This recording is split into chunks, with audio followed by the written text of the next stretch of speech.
আসসালামু আলাইকুম। আজকে আমি আপনাদের সাথে শেয়ার করব খুবই মজাদার নুডলস দিয়ে পাকোড়ার রেসিপি।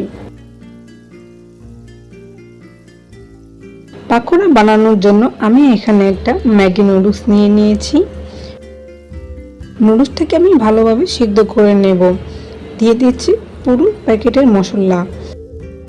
নুডলস সিদ্ধ করার জন্য ততটুকুই পানি দিবেন যতটুকু পানি সিদ্ধ হওয়ার জন্য প্রয়োজন পড়ে, কারণ এখানে বাড়তি পানিটুকু ফেলে দেওয়া যাবে না। দেখুন আমি নুডলসটাকে ভালোভাবে সিদ্ধ করে নিয়েছি। যখন পানিটা একদম শুকিয়ে যাবে তখন এটাকে অন্য একটা পাত্রে নামিয়ে নিতে হবে। এটাকে আমি ঠান্ডা করে নিচ্ছি। দিয়ে দিচ্ছি দুটো পেঁয়াজ কুচি, হাফ চা চামচ আদা বাটা, রসুন বাটা আর একটা ডিম, স্বাদ মতো লবণ। লবণটা শুধু আমি ডিমের জন্য দিয়েছি। দিয়ে দিচ্ছি হাফ চা চামচ জিরার গুঁড়া আর অল্প মরিচের গুঁড়া। আপনারা চাইলে এখানে কাঁচামরিচও ইউজ করতে পারেন। আমি এখানে কাঁচামরিচটা দিইনি, কারণ এটা আমি বাচ্চাদের জন্য বানাচ্ছি, এই জন্য। এখন এটাকে ভালোভাবে মাখিয়ে নিতে হবে।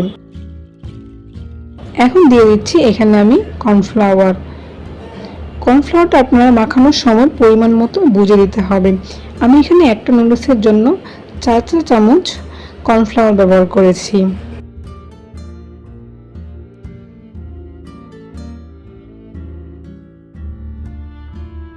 দেখুন এটা পাকোড়ার শেপ চলে আসছে। এখন এটাকে আমি ভেজে নেব।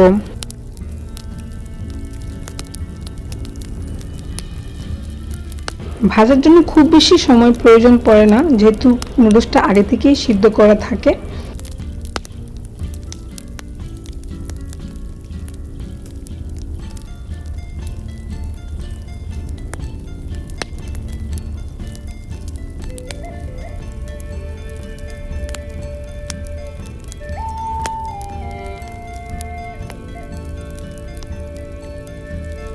প্রায় 5 মিনিট ভাজার পরে পাকোড়াগুলো ভাজা পারফেক্টভাবে হয়ে গিয়েছে। এখন এগুলোকে আমি তুলে নিচ্ছি। ঠিক একই পদ্ধতিতে বাকি পাকোড়াগুলো আমি ভেজে নেব। এই পাকোড়াগুলো খেতে খুবই ক্রিস্পি হয় এবং ভিতরটা একদমই সফট থাকে। যদি আমার ভিডিওটি ভালো লাগে একটা লাইক দিয়ে চ্যানেলটি সাবস্ক্রাইব করে দিবেন।